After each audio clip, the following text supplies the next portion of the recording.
Erto po mga kapatid. Tayo po ay manalangin.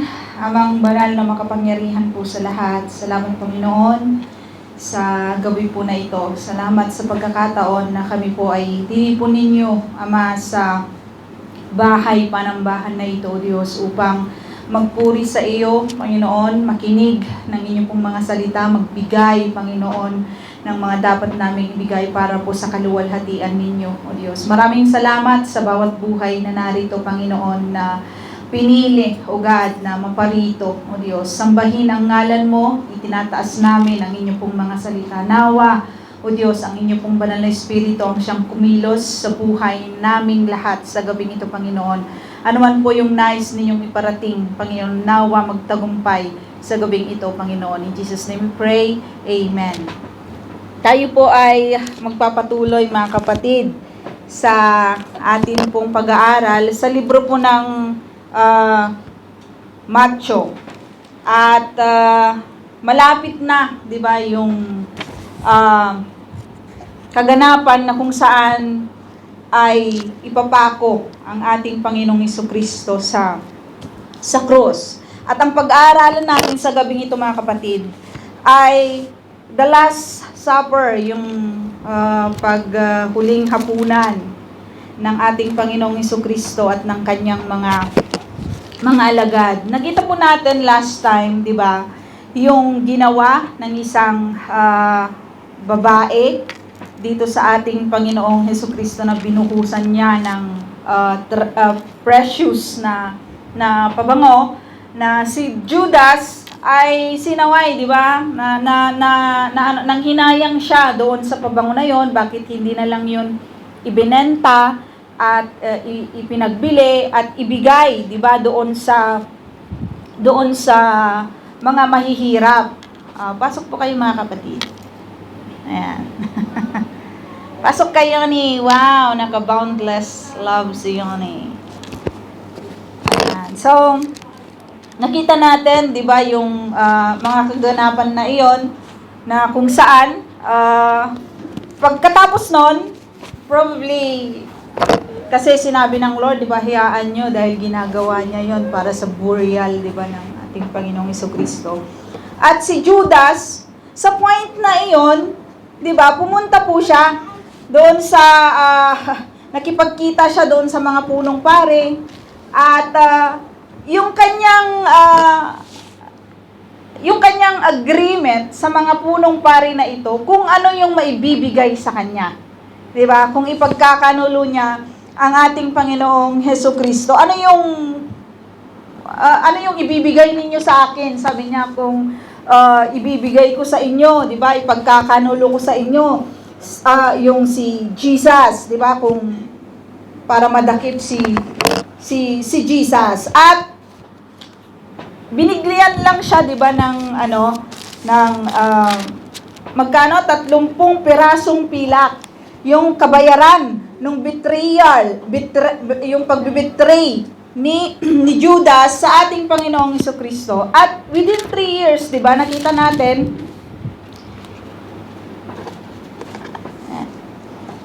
nilagay. Nakita natin na within 3 years, mga kapatid, nakasama ng ating Panginoong Jesucristo si Judas. Masakit yun to surround people, di ba, within 3 years, and then ibebetray ka. Sino na yung nabetray sa inyo? Di ba, ng mga malapit sa inyong mga buhay, sa inyong mga puso. At masakit yon, di ba, sa part ni Jesus, masakit yon. Di ba, kaya nga sinabi na maganda na lang sana, di ba, na hindi ipinanganak yung taong yon. Diba? Kasi kasama niya, nakita niya yung mga miracle ng Lord, nakita niya yung kung gaano, siya pa nga yung treasure nila. Diba? At dahil lang doon nanghinayang siya doon sa pabango.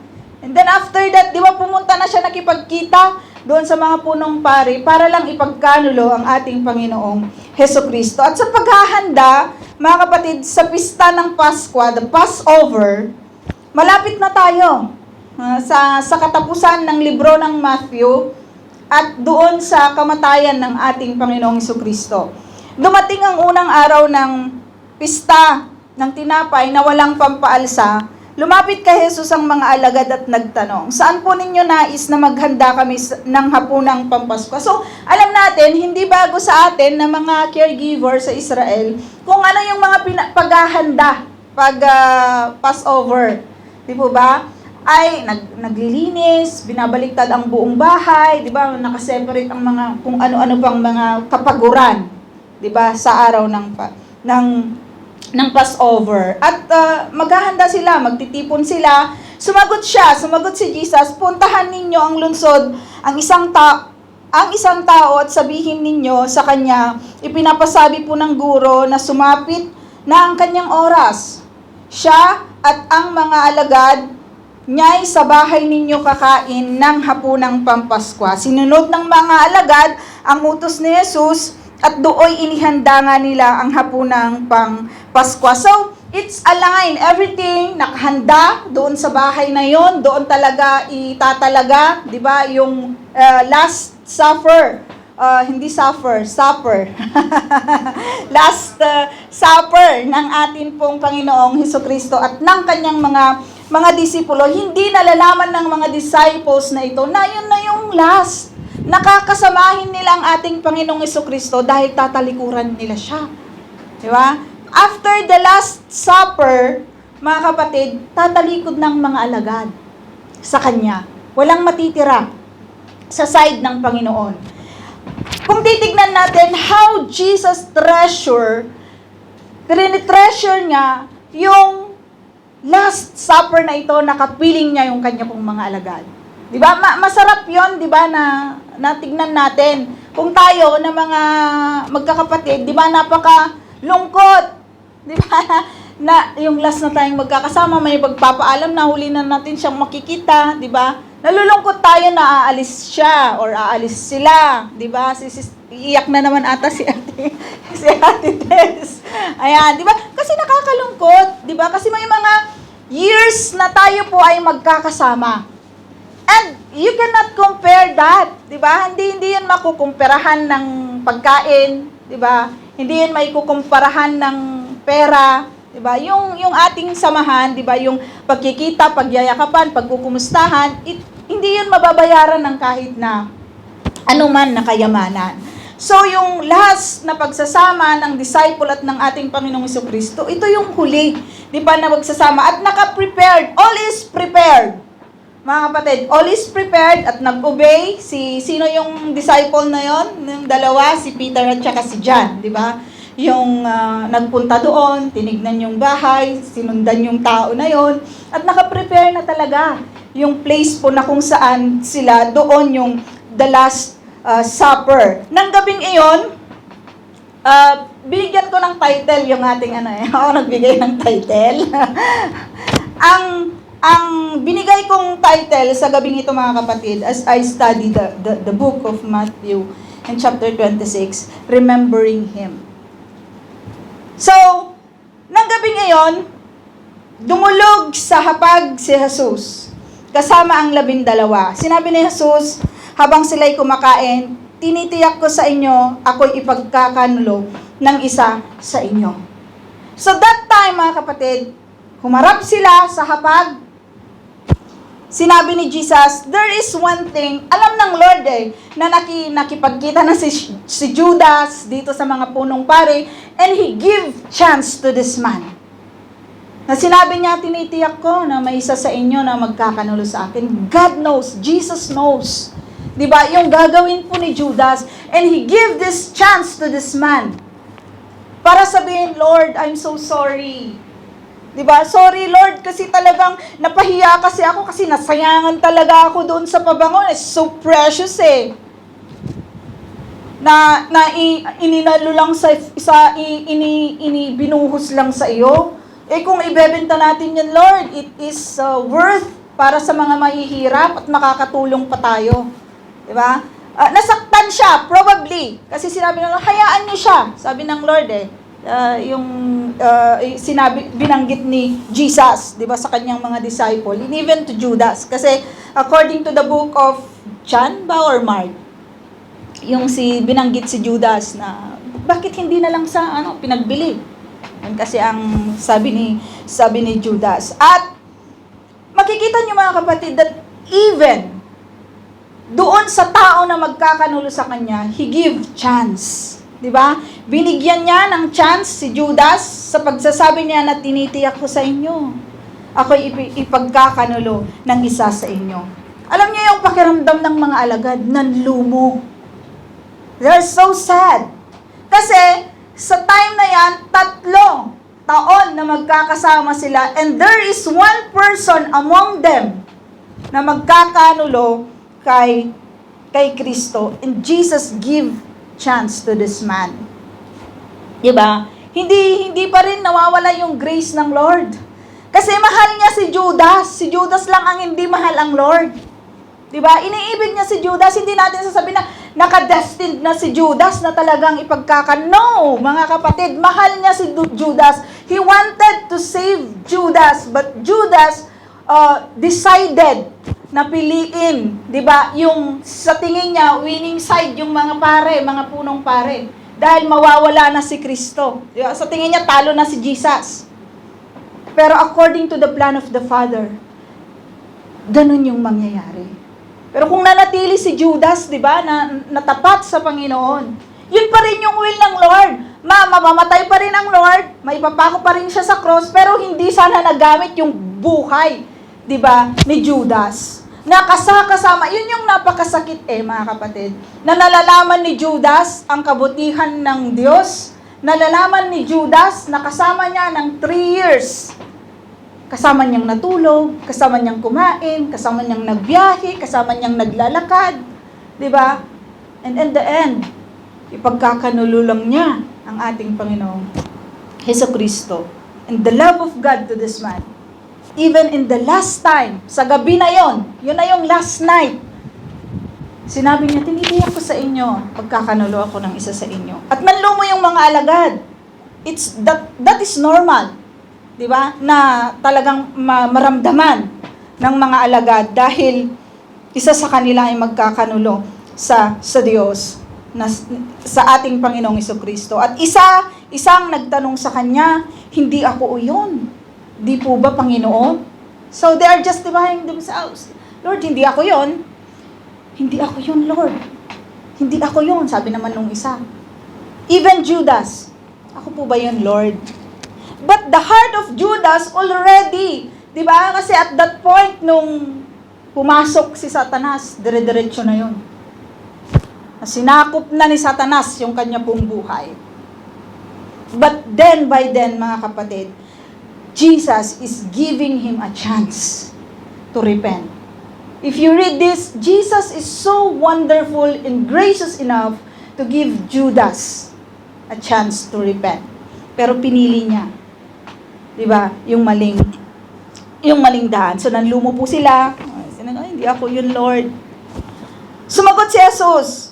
Sabi niya, ang kasabay kong nagsawsaw sa mangkok, ang siyang magkakanulo sa akin. Papanaw ang anak ng tao, ayon sa nasusulat, tungkol sa kanya, subalit kahabag-habag ang taong magkakanulo sa kanya. Mabuti pa sa taong yon na hindi na siya ipinanganak. Diba? What a word from the Lord Jesus Christ. Mabuti pa ang taong yon na hindi na lang siya ipinanganak. Can you imagine, mga kapatid, na sinabi ng Lord, mabuti pang hindi na create, di ba? Yung tao na iyon na magkakanulo sa kanya. Yung betrayal kasi, mga kapatid, ay napakasakit. Can you feel the pain Jesus feels that night? That giving the chance to this man to repent, kasabay kong magsasawsaw. Lahat naman sila di ba? Iinom, magsasawsaw sa kopa, di ba? But Jesus give chance. Give chances, mga kapatid. At nakita natin yon. At sinabi pa dito, tuloy natin, si Judas na magkakanulo sa kanya, ay nagtanong din, Guro, ako po ba? But Judas, already, di ba, nakipagkita na siya doon sa mga punong pari, na-receive na niya yung 30, di ba, na pilak. Na-receive na niya, nasa kanya na yung kabayaran ng pagkakalulunan niya kay Kristo. Alam niyo yun mga kapatid, na great, great pretender itong si Judas. Sasabihin niya, Guro, ako po ba? Magmamalinis siya sa harapan ng Lord. Di ba? Kunwari, hindi siya yung magkakanulo sa Panginoon. Sumagot si Jesus, ikaw ang nagsabi niya. By that word na sinabi po ng Lord, ikaw ang nagsabi niyan.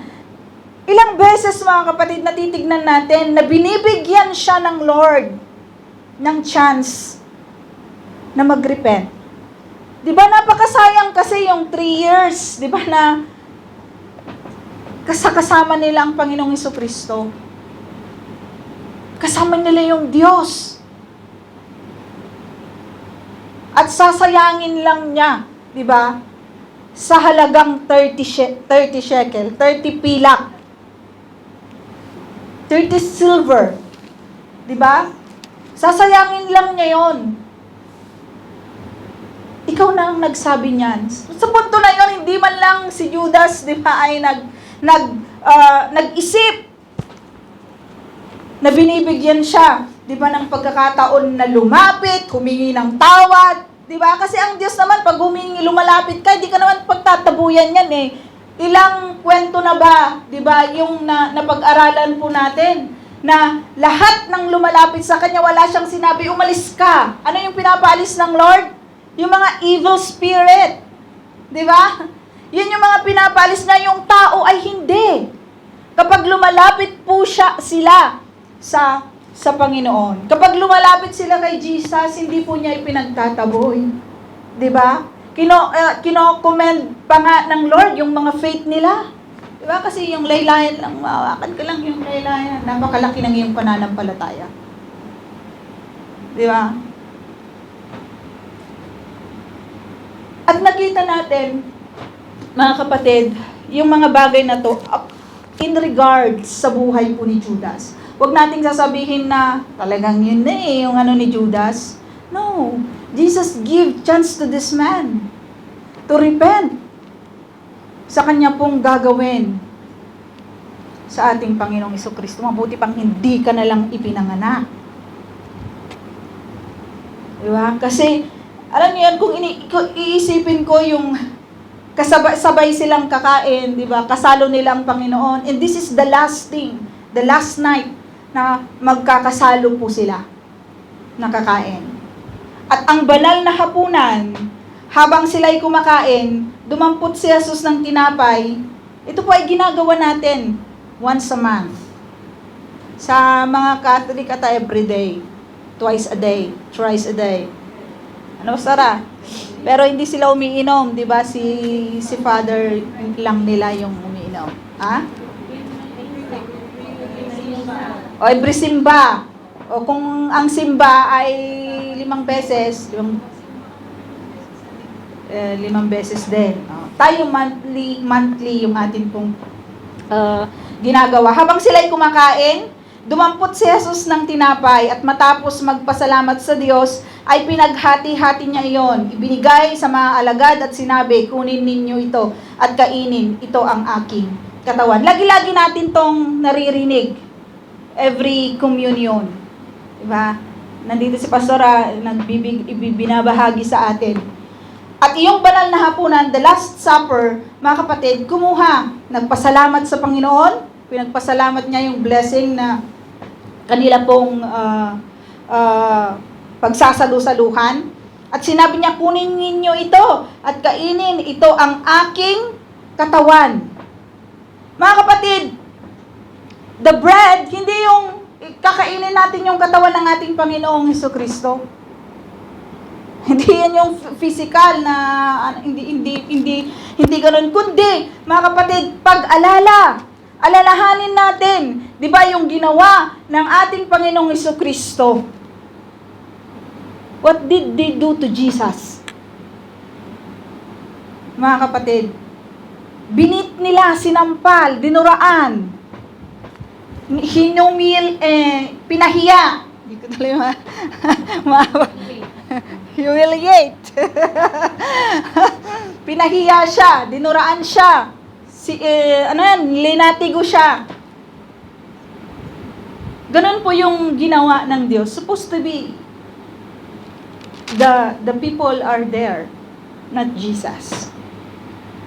Pagkatapos, dumampot siya ng kopa, nagpasalamat sa Diyos at ibinigay iyon sa kanila. Sinabi niya, kayong lahat ay uminom nito sapagkat ito ang aking dugo na katibayan ng tipan ng Diyos. Ito ang aking dugong ibinubuhos para sa kapatawaran ng kasalanan ng marami. Sinasabi ko sa inyo, hindi na ako inom nitong katas ng ubas hanggang sa araw na inumin kong panibago na kasalo ninyo sa kaharian ng aking Ama. At pagkaawit ng isang himno, sila'y nagpunta sa bundok ng mga olibo. The blood of Christ, mga kapatid, ay the wine represents sa dugo ng ating Panginoong Jesucristo na dadaloy, di ba, sa cross ng Calvary para mahugasan yung atin pong mga kasalanan. Para sa kapatawaran, maibubuhos yung kanyang dugo para sa kapatawaran ng atin pong mga kasalanan. Sometimes, mga kapatid, kukuha tayo ng kopa, kukuha tayo ng bread, na, okay, monthly, ginagawa natin yung communion. Communion naman, magdadamit ng puti, basta puti, may puti. While you getting the wine and bread, mga kapatid, do you remember what Jesus done sa atin pong mga buhay? Do you remember yung sinapit ng kanyang katawan para matubos ka sa kasalanan? Nare-remember po ba natin yung dugo ni Kristo na dumaloy sa cross ng Kalbaryo para sa kapatawaran ng kasalanan ng lahat ng tao? Sometimes we Christian, mga kapatid, nakakalungkot lang kasi as if hindi namatay si Kristo para sa iyo at para sa akin. Diba? As if walang pagbabago sa atin pong buhay. Walang paglago sa ating pananampalataya. Nakakalimutan natin, minsan, kahit na monthly yung communion, yung essence ng ginawa ng ating Panginoong Jesucristo na namatay sa Kalbaryo. Para lang sa iyo at para sa akin. Kung titignan natin yung buhay natin, mga kapatid, we are not worthy. Lang talaga. Alam niyo yung bayad ng buhay ni Kristo, mga kapatid, is to really give seal yung atin pong walang hadlang sa pakikipagrelasyon natin sa Ama. Pero minsan tayong mga mananampalataya, hindi natin pinapahalagahan ang bagay po na ito. Minsan, hindi natin nakikita as if walang nangyari, as if hindi namatay si Kristo para tubusin yung buhay nating mga makasalanan. Because sometimes we enjoy the things in this world. But sometimes, mga kapatid, mas inuunan kasi natin yung para sa ating sarili, higit sa lahat, higit na naman. Higit sa lahat kaysa yung will ng Lord. Sometimes, mga kapatid, as if walang will ang Lord sa buhay natin. Di ba? May will ang Lord sa bawat buhay ng mga mananampalataya. Mga kapatid, na sana hindi tayo maging katulad ni Judas, na he betrayed the Lord. Sometimes, mga kapatid, we betray the Lord. We betray God sa mga buhay po natin. Ilang beses ba nating binitray ang Lord sa linggong ito? Sa buong linggo, mga kapatid, ilang beses nating binitray ang Panginoon? Ilang beses nating pinili yung mga buhay natin? Higit ulit. Higit kaysa sa Panginoon. Remembering Jesus, mga kapatid, yung kanya pong ginawa. Masarap alalahanin. Hindi tayo kinumand ng Lord na lagi nating alalahanin yung kanyang kapanganakan. Di ba? We celebrate yung kapanganakan ng Lord. Meron tayong Thanksgiving na tinatawag sa iglesia. Tinitignan din natin, inaaral natin yung kanya pong mga miracles, yung kanyang buhay. Pero hindi yun kinumand ng Lord to commemorate those things. What the thing na aalalahanin natin lagi? Yung kanyang kamatayan. Dahil yun kasi mga kapatid, yun yung seal. Para lang sa'yo at sa akin. Napakahalaga kasi yung kamatayan ni Kristo eh. Napakahalaga yung pagdaloy, yung suffering ng ating Panginoong Hesukristo. Napakahalaga yun. Para sa ganon, maligtas ka at maligtas ako. Para sa ganon, yung relationship natin sa Father, supposed to be, we are cursed. Pero dahil namatay si Kristo, mga kapatid, natanggal yung curse ng kamatayan and it's sealed. Diba? Sa kanyang resurrection. When Jesus resurrect, mga kapatid, nagtagumpay ang plano po ng Diyos. Nagtagumpay ang Panginoon. Para lang sa'yo at sa akin na wala namang nagawang mabuti para sa Panginoon. Wala naman tayong may pagmamalaki sa Lord. Wala naman tayong nagawang maganda. Diba? Sa Panginoon. Pero tinubos niya tayo. Kung titignan natin yung atin pong mga buhay, diba? Wala naman tayong talagang may pagmamalaki sa Panginoon. Higit ulit. Higit yung pag-ibig ng Diyos sa iyo at sa akin. Diba? At kung aalalahanin natin iyon, mga kapatid, nakakaiyak yung kwento na ito. Ewan ko kung naiiyak kayo kung napalagi yung papasok ng Lord sa suffering. Kasi we will see our life. Diba? This man, this Jesus, named Jesus, didn't do anything wrong. Diba? Wala naman siyang ginawang masama. Pero namatay siya. Ganon kadakilang pag-ibig ng Diyos Ama. Para sa iyo at para sa akin. Mga kapatid, naiyak ako. Kasi kung titignan ko yung buhay ko, hindi naman ako worthy na ibigin ng Diyos. Hindi naman ako worthy na ipakilala niya si Kristo sa buhay ko. Pero, salamat. Kasi binigyan tayo, mga kapatid, ng chance na makilala si Jesucristo. At yung chance na yon, mga kapatid, huwag nating sayangin. Huwag nating sayangin yung chance na ipinakilala ng Diyos ang kanyang sarili sa atin. Nakikilala na natin siya eh. So let's give this life fully committed sa Panginoon. Marami tayong mga pagkakamali at marami pa tayong pwedeng gawing pagkakamali, mga kapatid. Marami. Pero salamat sa Lord. Kasi namatay siya at nabuhay upang makalapit tayo sa Ama. Upang makalapit ka at makalapit tayo sa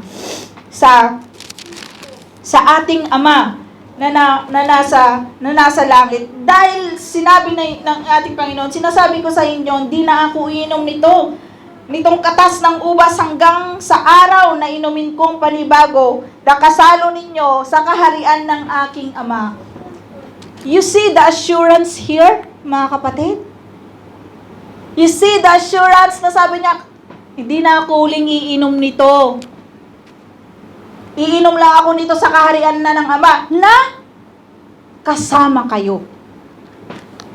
This is an assurance to those who believe, diba? The Lord Jesus Christ. It is assurance for you and me, mga kapatid.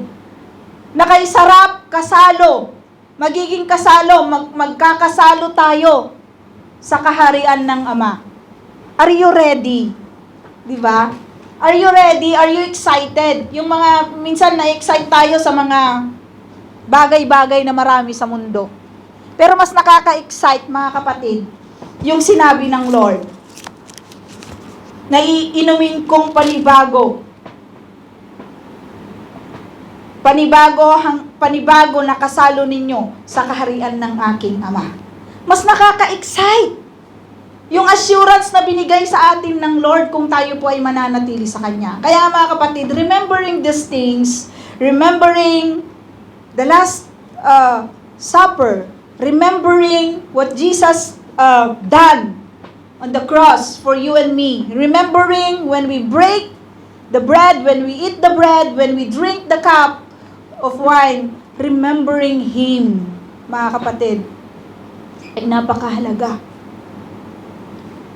Remembering what Jesus done, ay talagang mapapalakas ka sa pananampalataya at talaga namang magigising ka sa iyong natutulog na kaluluwa at talaga namang pagpupursigihin pa, di ba, natin ang talagang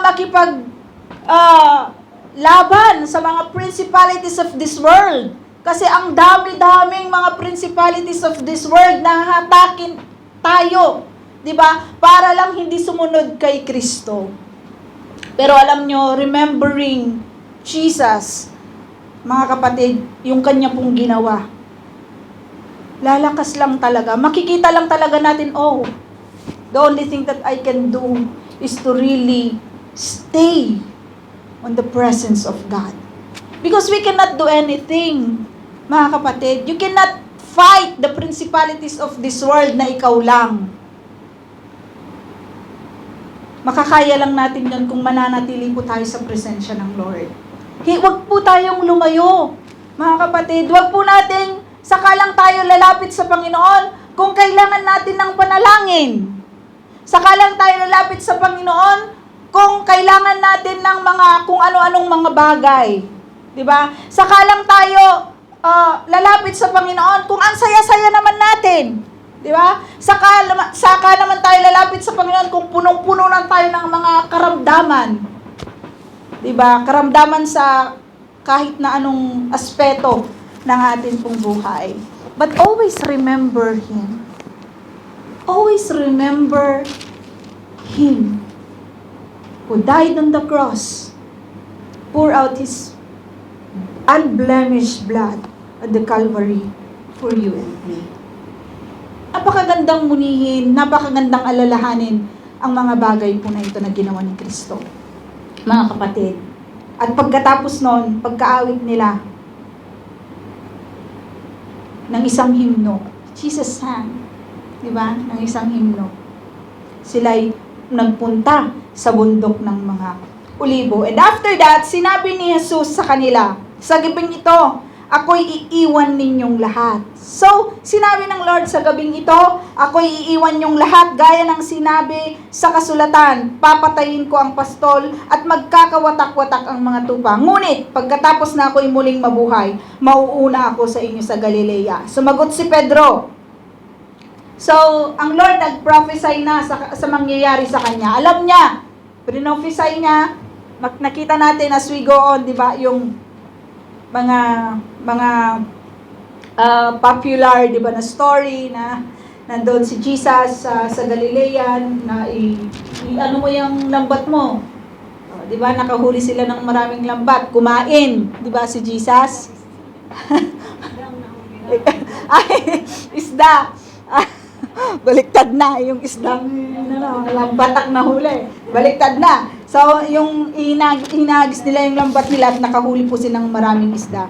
At nakita natin sa mga susunod na kwento after yung nabuhay na po ang ating Panginoong Jesucristo. Sinabi ni Jesus sa kanila, 'di ba, ako iiwan ninyong lahat, gaya ng sinabi sa kasulatan. So, nangyayari na, 'di ba? Yung mga sinabi sa kasulatan, at papatayin ko ang pastol at magkakawatak-watak ang mga tupa. Ngunit pagkatapos na ako'y muling mabuhay, mauuna ako sa inyo sa Galilea. Sumagot si Pedro. Itong si Pedro talagang maraming sinasabi din eh. Kahit na po kayo iwan ng lahat, hindi ko po kayo iiwan. Sumagot si Jesus. tandaan mo sa gabi ring ito, bago tumilaok ang manok, 3 beses mo akong ikakaila.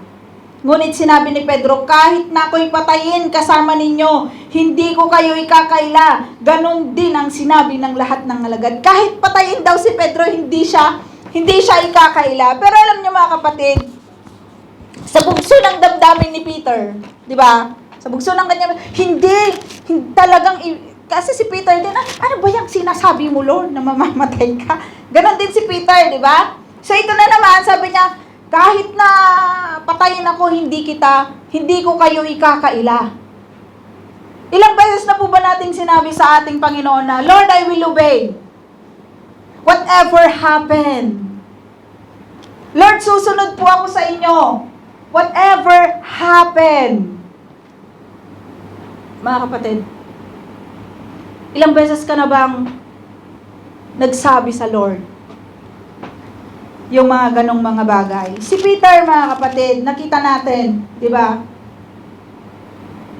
Kahit na kayo iiwan ng lahat, Lord, hindi kita iiwan.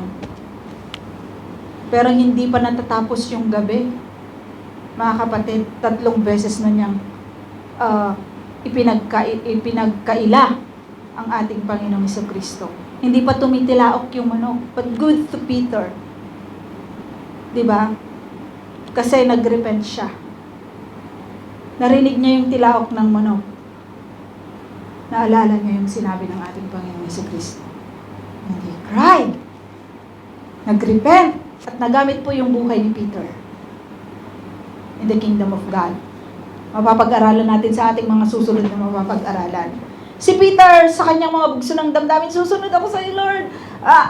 Hindi kita iiwan, Lord. Kahit patayin ako. Hindi talaga. Hindi. Tapos, yung bata, di ba nakita siya, batang babae, kasama ka ata. Hindi! Di ba? Tayo mga kapatid, as we go out, ilang beses po ba natin ikinailang Panginoon sa atin pong mga buhay? By compromising your faith outside. Mga kapatid, kinakaila po natin ang ating Panginoong Jesucristo sa atin pong buhay. By giving yourself sa mga hindi makadiyos na gawain, kinakaila po natin ang ating Panginoong Jesucristo sa atin pong buhay. By not doing and sharing the gospel to the people around you, mga kapatid, kinakaila po natin ang ating Panginoong Jesucristo sa atin pong mga buhay. Good to Peter kasi nag-repent siya. Not good to Judas kasi nagpakamatay siya. Instead na mag-repent siya sa Panginoon, tinapon niya yung pera, wala naman ang mangyayari yun, di ba? Nagbigti siya, itapon niya yung pera at nag-repent sana siya, di ba? Hindi niya yun ginawa. Yun ang kaibahan ni Judas at ni Peter. Ilang beses na binigyan ng chance, di ba, ng Lord si Judas sa kanyang mga kataga. Di ba, isa sa inyo magkakanulo sa akin. One chance. Yung kasama kong sasawsaw sa kopang ito. Second chance. Third chance, ikaw na ang nagsabi. Ako po ba yun, Guro? Guro, ako po ba yun? Magkakanulo sa inyo. Chances given to Judas. Kasi trinetreasure ng Lord yung buhay ni Judas. Pero hindi trinetreasure ni Judas ang kanyang buhay. At nagpakamatay po siya. So, napunta siya, diba, sa impyerno. To Peter, nagrepent siya. Yung tilaok ng manok ang nag-remind sa kanya. Hindi pa tumitilaok ang manok, Peter. Ipagkakaila mo na ako ng 3 beses. Tumilaok na yung manok, naalala niya. He remember Jesus. He remember yung sinabi po ni Jesus sa kanya. At nagrepent siya ginamit ang buhay ni Peter. Kung titignan natin yung buhay ni Peter, ginamit siya in the kingdom of God. Sa atin po mga kapatid, remembering Jesus in our life. Ano po ba yung kagamit-gamit sa ating mga buhay mga kapatid? Remembering Him sa atin pong mga buhay mga kapatid. Ano po ba yung mga ginagawa natin sa atin pong pananampalataya sa Panginoon? Nakakalungkot lang. Kagaya nga ng sinabi ko kanina mga kapatid, na parang hindi namatay si Kristo kung tayo ay gumawa sa atin pong mga buhay. Parang walang nangyari. When we commemorate, di ba, yung communion natin, pag-alala natin sa ginawa ng ating Panginoong Jesucristo sa atin pong buhay, parang hindi siya namatay. Parang hindi tayo tinubos sa atin pong mga kasalanan. Kasi parang walang nangyayari sa mga buhay natin. Ano po ba yung binibigyan natin ng importansya, mga kapatid? Sa buhay natin, sa gabi pong ito, maraming takot, maraming pag-aalala, maraming mga importanteng mga bagay ang nais nating gawin. Nakikipagsabayan tayo sa maraming bagay sa mundo na ito. Nakikipagsabayan din po ba tayong lumago sa pananampalataya? Remembering Jesus sa atin pong buhay mga kapatid. Try to remember the first time you met the Lord in your life. What did you say? Ano po yung sinabi natin?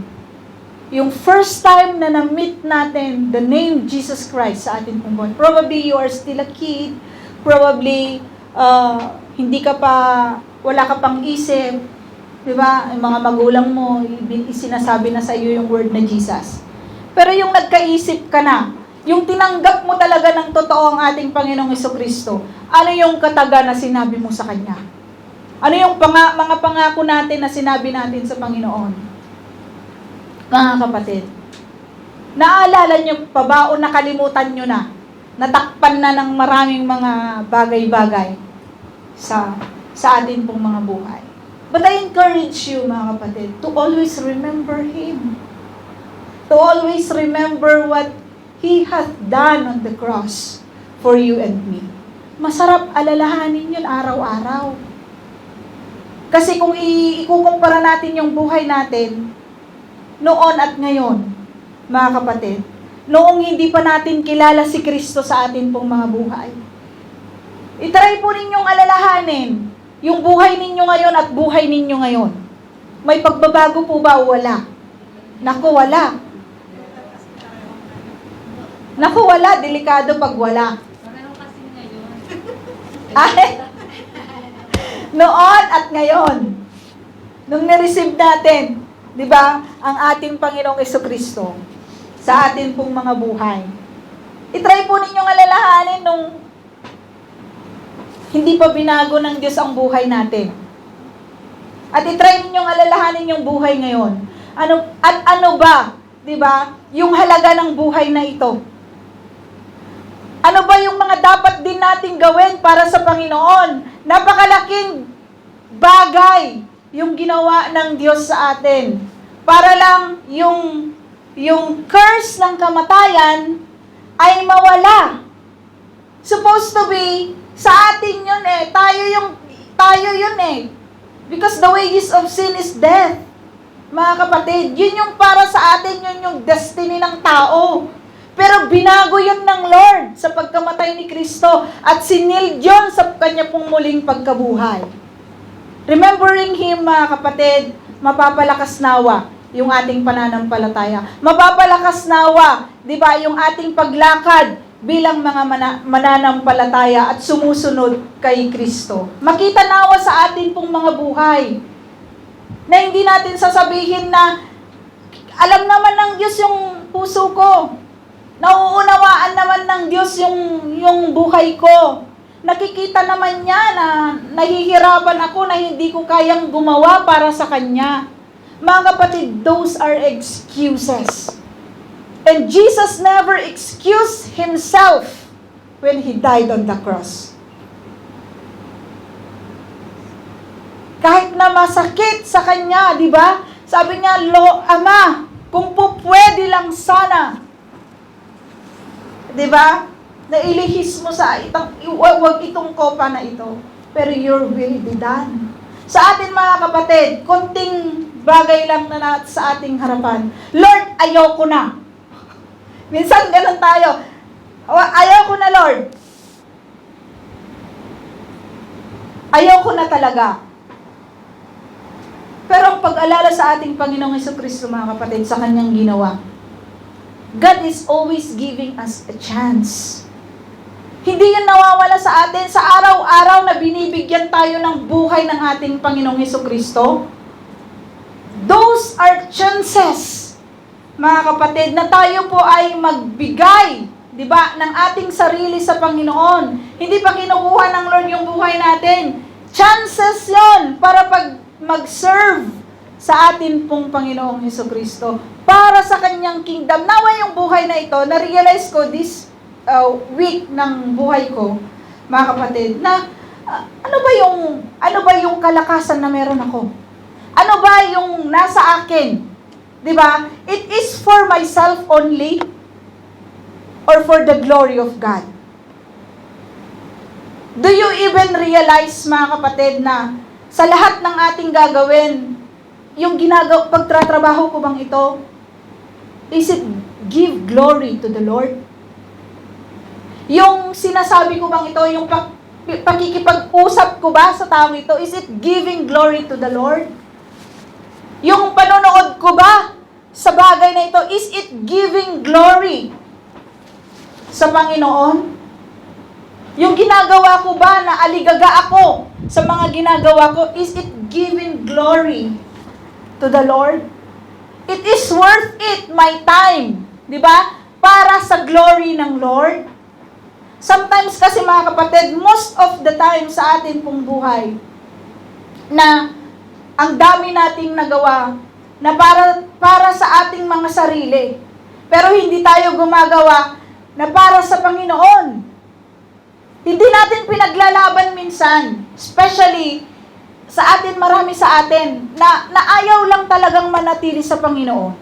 Ayaw lang talaga nilang ipaglaban yung para sa Panginoon. Na kapag pera yung pinag-uusapan, talagang makikipaglaban. Di ba? Kahit ikablaw ba dyan. Pero bakit para sa Panginoon, mga kapatid, we don't want to stand? And I encourage you, even to the brethren na wala po dito, kasi hindi sila nakipaglaban para sa Panginoon. And that's true. That's true. Honestly speaking, na hindi po nila ipinaglalaban ang Lord sa kanila pong buhay. Hindi sila nag-i-stand. Mas pinipili nila, di ba? Mas pinipili nila yung kanilang sarili kaysa ang ating Panginoong Jesucristo. Ano ba yung buhay na ito? Ano ba yung halaga ng buhay na ito, mga kapatid? Napakabuti ng Diyos na nagbibigay lagi siya ng chance. Binibigyan lagi tayo ng tsansa. Sa buong linggo na ito, mga kapatid, lagi-lagi tayong pinapaalalahanan. And I encourage you to come. Di ba? Come to the house of the Lord, mga kapatid. Come to the house of the Lord. Come to the Bible study. Minsan hindi natin pinipili yung mga bagay na yon. Minsan hindi natin pinipiling mag-aral ng salita ng Lord. Minsan hindi natin pinipiling pumunta sa tahanan ng Diyos. Mas pinipili natin kasi yung trabaho ko ay mahirap. Mga kapatid, there's a lot of things na pwede po nating gawin para lang talagang makapakinig ng salita ng Lord. Nakikinig naman ako ayon sa aking time. Di ba? Ginagawa na lahat natin para lang to reach out the brethren. Pero alam niyo mga kapatid, nakakasakit sa damdamin yung mga bagay na iyon that they didn't even, ganun lang sana, makinig ng konti. Pero alam niyo mga kapatid, kayo na mga narito, tayo na mga narito, it's good to remember the Lord. Remember Him always sa atin pong mga buhay. Sana sa bawat umaga, sa bawat buong araw, lagi nating inaalala ang ginawa ng Diyos sa atin pong buhay. At lagi nating ipaalala sa ating sarili na hindi tayo worth it, pero tinubos tayo ng Kanyang dugo. Hindi tayo karapat-dapat. Supposed to be, mamamatay tayo. Pero binigyan tayo ng buhay ng Diyos. Dahil namatay si Jesucristo para sa iyo at para sa akin. Napakabuti ng Diyos mga kapatid. Napakabuting piliin natin ang Diyos sa atin pong mga buhay. Piliin natin siya. Alalahanin natin yung Kanyang ginawa at piliin natin siya.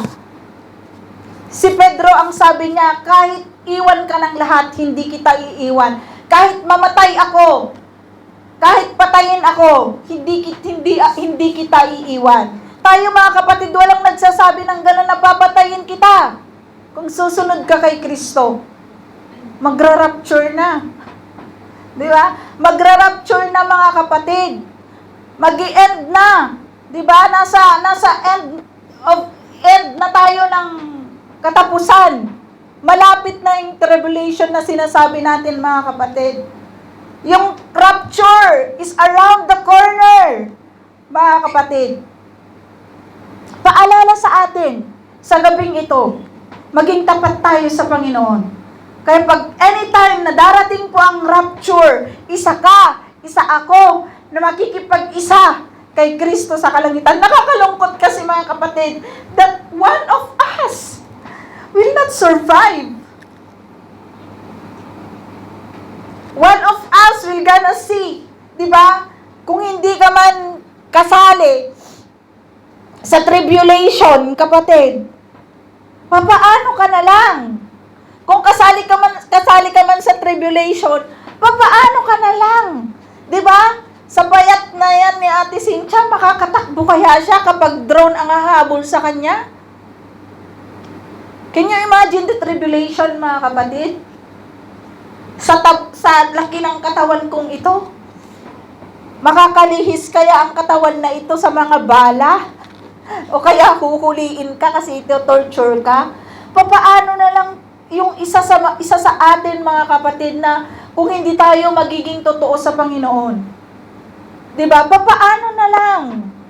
Papaano na lang yung samahan, diba? Yung magkakapatid tayo dito. Tapos yung isa, hindi makakasama. Papaano na lang siya, pastora? Diba? Papaano na lang siya? Nakakalungkot po yung mga ganon. Si Jesus nalungkot sa kinahinatnan ni Judas. But Judas chose that. Kaya nga mga kapatid, it's your choice. Always. It's your choice always, mga kapatid, kung pipiliin ba nating manatili sa Panginoon o hindi.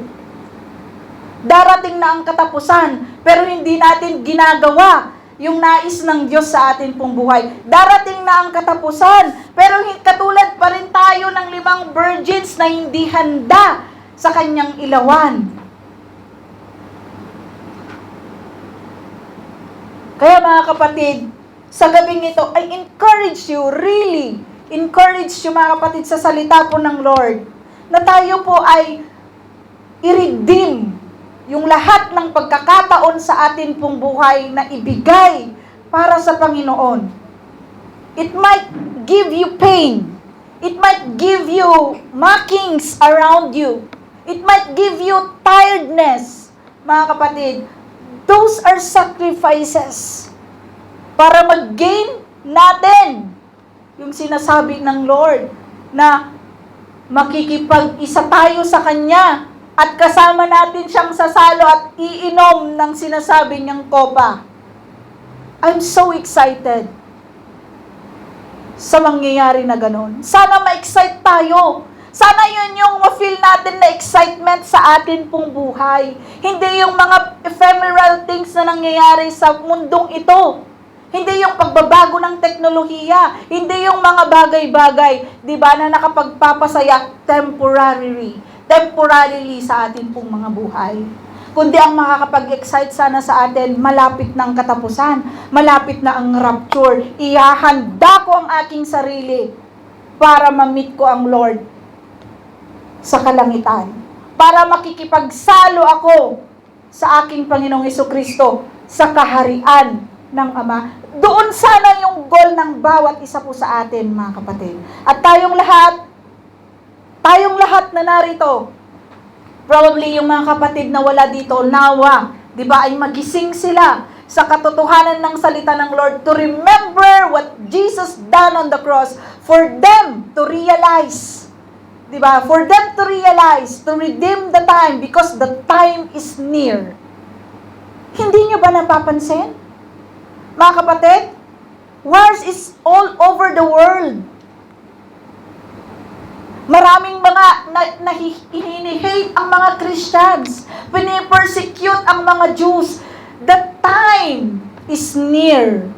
Mga kapatid, paano na lang kung mag-rapture at hindi tayo nakasali?